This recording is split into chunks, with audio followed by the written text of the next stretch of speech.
Hello, this is Chef John from foodwishes.com with pepper parm prime rib. That's right, I'm going to show you a super savory way to flavor this special cut of meat.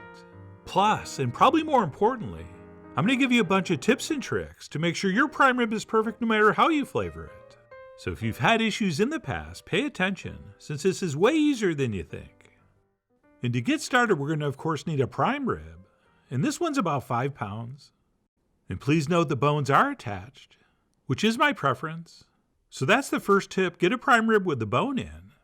And then the second tip is make sure your butcher trims off the fat cap, which is usually a couple inches thick across the top, and where the bones meet that main muscle. All right, I don't mind paying $20 a pound for meat, but we don't want to be paying $20 a pound for fat we're not going to eat.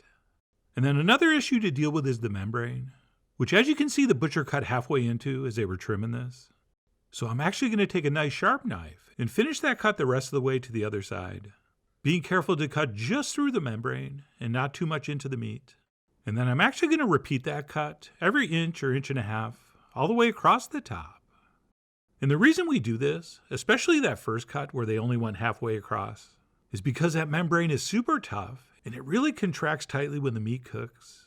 And if we had left that first one half cut, our prime rib could have baked up into a weird shape, which could have affected the crust, and our prime rib could actually have fallen over. So for a better presentation and probably more even cooking, I do sometimes like to score the top like this, just to avoid any of those potential problems. And then what we'll do next is salt this very generously, using about a teaspoon of kosher salt per pound of meat. Since I think one of the best tricks for perfect prime rib is to be sure to salt it a day ahead of time, and then we'll let it sit uncovered in our fridge overnight, to not only give it what we call in the business a dry brine, but also to let it dry out a little bit, which believe it or not can actually intensify the flavor. And yes, it's a great idea to do this right on the butcher paper, so that once we're done we can pick up any excess salt with the meat.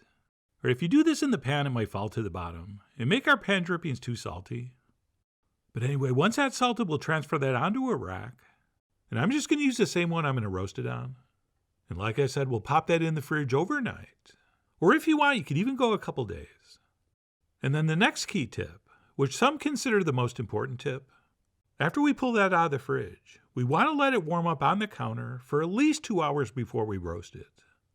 All right, this really is key, so do the math, so you can make sure you give yourself enough time. And while we're waiting, let's go ahead and mix up the pepper parm mixture we're going to rub on the meat, which is nothing more than some freshly grated Parmesan cheese that we'll add to some soft butter, along with a couple big spoons of coarsely ground black pepper, which you can definitely find already ground, but it's going to be so much more fragrant and nice if you grind it yourself. But either way, we'll mix that all together. And by the way, if you do this ahead, do not put it in the fridge. Okay, keep it in kind of a warm spot, because we really want this to be nice and soft when we spread it over. Which, since my prime rib has been sitting out for a couple hours now, I'm ready to do. And my general strategy with this is to put about a half a spoon on the bottom and then on each side.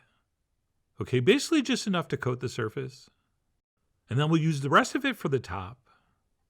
And I should mention the roasting technique I'm going to show you, and virtually all the other tips I'm giving, are going to work no matter how you season and flavor your meat. So whether this is a garlic and herb butter, or maybe you're using some barbecue dry rub you didn't use up during the summer, no matter which you go with, the method's going to be the same. However, if you do go with this highly recommended pepper parm approach, once buttered I like to add a little more ground pepper to the top, followed by a generous dusting of grated Parmesan cheese. And of course we're using the real stuff, Parmigiano Reggiano, except no substitutes. And then before this goes in the oven, we'll add a couple cups of beef broth, plus a couple cups of water to account for evaporation. Since while we can do all kinds of fancy gravies and sauces, classically we just serve prime rib with these pan juices, or au jus as we call it on the menu. And that's it, this is now ready to place into the upper center of a 450 degree oven, but for only 20 minutes, to give the outside a nice quick sear, at which point we'll reduce our heat down to 325, and we'll continue to roast at that temp until the internal temp reaches 120. If you want your meat medium rare, at which point if everything goes according to plan, it should look something like this. Which looks great, but we're not even close to being able to eat this yet. since what we have to do is cover this loosely in foil and let it rest for at least 20 minutes, during which time that internal temp is going to continue to rise, and it's going to creep up from 120 to 130, which I highly recommend we monitor with a probe thermometer, which is of course also how we figured out when to pull it out at 120. I mean, you are after all the Kendrick Lamar of not taking beef too far, so please do not guess or just go by time. And by the way, while that's resting, if you did want to make a fancy sauce, we have plenty of videos for that. But like I said, I'm just going to serve this one with a hot au jus. So just go ahead and transfer that juice into a saucepan and keep it hot while we cut. And then I'm going to show you how to portion this up in a minute. But before that, I had to sprinkle it with parsley so I could take some contractually obligated pictures. And then I grabbed a knife and cut between the two bones to produce what's called in prime rib restaurants, the king cut. Oh yeah, you get a whole bone with about 2 pounds of meat attached. And thanks to verifying the temp with a thermometer, plus all our other tips and tricks, we've achieved a perfect rosy pink in the middle, with the meat being slightly more cooked and darker around the surface, thanks to that hot start we used. Or if you do want the entire thing the same color pink, you have to use a low and slow method the whole way, which we also have a video for, so check that out. But anyway, we probably can't serve up a king cut, so what we'll do is slice those big pieces off the bone. And do not worry about cutting too close, since we are absolutely going to gnaw all that meat off the bone at some point. And by the way, that more well done stuff around the ribs and around the edges still is incredibly juicy and succulent. And I'm going to show you a little restaurant trick in a second using those pieces. Anyway, once we have a big piece of boneless meat cut, we can slice that into individual portions, the size of which of course you will determine. And I'll get to the incredible flavor in a second, but the juiciness level of this meat was off the charts. And what I like to do before serving this up on a nice hot plate is transfer a few of those pieces that I mentioned earlier underneath the meat to kind of prop it up and visually make it look a little bit bigger than it is. Oh yeah, us chefs got tricks. And then besides making sure we have some kind of potato alongside, we'll finish that off with some of our hot au jus. And like I said, we've done many amazing videos for sauces that will go with this. But this, my friend, is prime rib served in its purest form. And at this point, everything was going perfectly, until my very dull 25-year-old steak knife hit a piece of connective tissue and sort of messed up this first eating shot.